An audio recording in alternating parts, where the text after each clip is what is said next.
పంచతంత్ర కథలు. ఈరోజు మనం 26వ ఎపిసోడ్ తెలుసుకుందామా? వడ్రంగి మరియు సింహం కథ.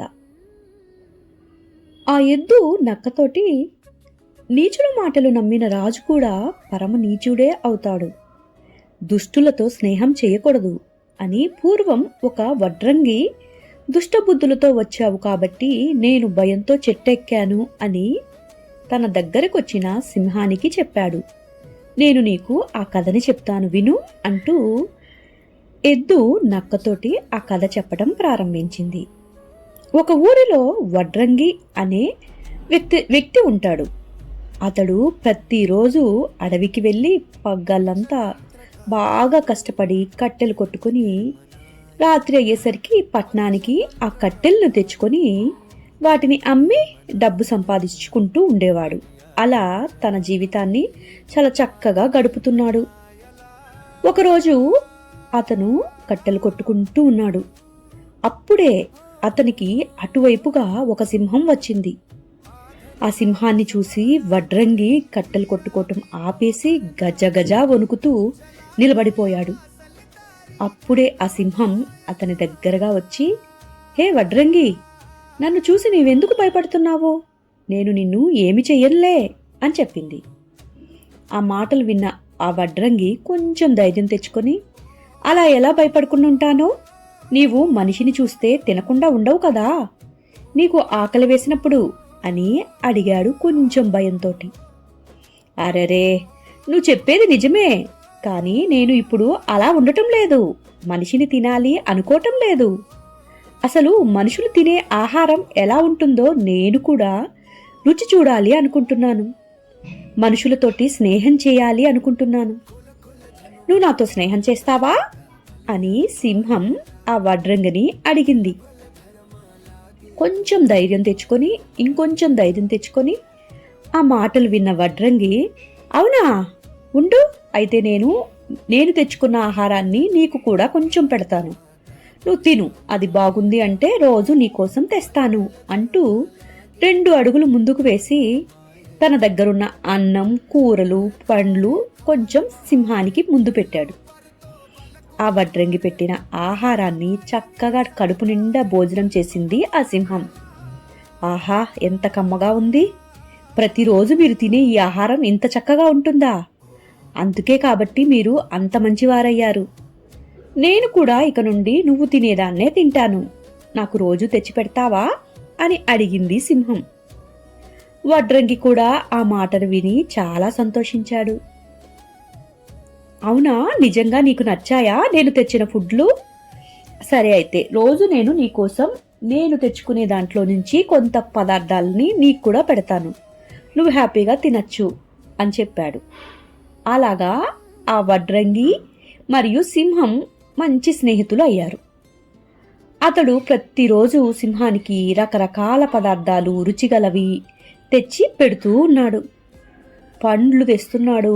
పండగలకి పబ్బాలకి వాళ్ళ ఇంట్లో పిండి వంటలు చేస్తే అవి కూడా తీసుకొచ్చి పెట్టేవాడు. అలా కొన్ని రోజులు వాళ్ళిద్దరూ చాలా అంటే చాలా స్నేహంగా ఉన్నారు. సింహం కూడా అతనికి తోడుగా ఉండేది. భయపడకుండా ఆ వడ్రంగి రాత్రి దాకా కట్టెలు కట్టుకొని చక్కగా రోజుటి కంటే ఎక్కువగా సంపాదించుకుంటూ ఉండేవాడు. అలా కొన్ని రోజులు జరిగాయి. అప్పుడు ఆ సింహానికి ఒక కాకి నక్కతో బాగా స్నేహం ఏర్పడింది. ఆ సింహం వాటికి తన స్నేహితుడైన వడ్రంగి గురించి చెప్పింది గొప్పగా.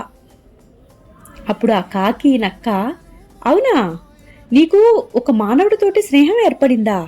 ఎంత విచిత్రం!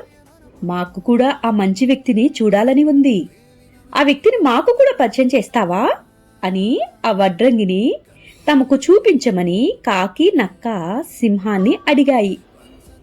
ఆ సింహం, సరే సరే, ఎందుకు చూపించను, నా ఫ్రెండు చాలా మంచివాడు, మీకు కూడా ఈరోజు పరిచయం చేస్తాను అంటూ ఆ నక్కకు కాకికి తన స్నేహితుడైన వడ్రంగిని పరిచయం చేయాలని నిర్ణయించుకుంది. అలాగే ఒకరోజు తీరిక చూసుకుని ఆ వడ్రంగి అడవికి వచ్చే సమయానికి సింహము తన 2 స్నేహితుల్ని తీసుకుని అక్కడికి వచ్చింది.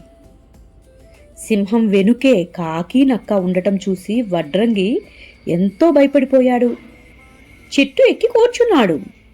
సింహాన్ని చూసి అలా వడ్రంగి చెట్టు ఎక్కి కూర్చోవటం వల్ల అతని వింత ప్రవర్తనకి సింహానికి ఆశ్చర్యం వేసింది. ఆ సింహం వడ్రంగితో, మిత్రమా, వీళ్ళు నా కొత్త స్నేహితులు. వీరు నాకు మిత్రులైతే నీకు కూడా స్నేహితులే. నీవు ఏమీ భయపడడం అవసరం లేదు. నువ్వు ఎంతో ధైర్యంగా ఆ చెట్టు దిగి వచ్చి మా ముగ్గురికి కూడా ప్రతిరోజు నువ్వు తెచ్చే ఆహారాన్ని మా అందరికీ కూడా పెట్టచ్చు కదా. మేము ముగ్గురం కూడా సంతోషపడతాము అని అడిగింది. ఆ మాటలు విన్నా ఆ చెట్టు మీద కూర్చున్న వడ్రంగి సింహంతో, మిత్రమా, ఉన్నతులు ఉత్తములు అయిన వారితోనే స్నేహం చేయాలి. నీవు మృగరాజు అని నీతో నేను స్నేహం చేశాను. ఎందుకంటే నీకు చాలా ఉన్నతమైన బుద్ధులుంటాయి. నువ్వు చెప్పిన మాట మీద నిలబడతావు. ఏదైనా సరే ఎదురుగా ధైర్యంగానే ప్రవర్తిస్తావు. కానీ నీవు నీకన్నా తక్కువ జాతి అయిన నక్క మరియు కాకితో స్నేహం చేస్తున్నావు. కాబట్టి నాకు దీంతో నీ గొప్పతనం దిగజారిపోయింది. పైగా ఈ నక్క జిత్తులు మారింది. కాకి అరిష్టానికి మారుపేరు. కాకి వాడి అయిన తన ముక్కులతో, నక్క కుటిలమైన ఆలోచనలతో నాకేదైనా హాని చేస్తాయి. ఇటువంటి దుష్టులతో నీవు స్నేహం చేశావు కాబట్టి నేను ఇక నుండి నీతో కూడా స్నేహం చేయను అని ఎంతో కరాఖండిగా చెప్పేశాడు. ఆ వడ్రంగి మాటలు విన్న ఆ సింహం సిగ్గుతోటి తలదించుకొని అక్కడి నుండి వెళ్ళిపోయింది.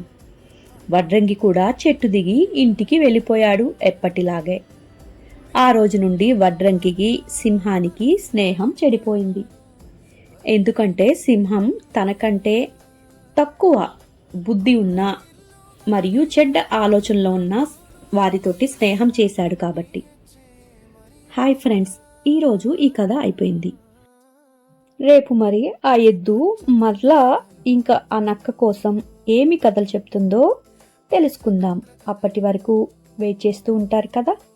మరొకసారి నా శశాంక్ మీ అండ్ యూ మ్యూజిక్ స్టూడియోని సపోర్ట్ చేస్తున్న మీ అందరికీ చాలా చాలా స్పెషల్ థ్యాంక్ యూ. ఎందుకంటే యూట్యూబ్ పార్ట్నర్గా యాక్సెప్ట్ చేస్తున్నట్లు నాకు మెయిల్ వచ్చింది. త్వరలోనే మానిటైజేషన్ అయ్యింది అని కూడా కన్ఫర్మ్ చేస్తారని అనుకుంటున్నాను. అది మీ అందరి సపోర్ట్ వల్లనే. Thank you very much. ఉంటాను.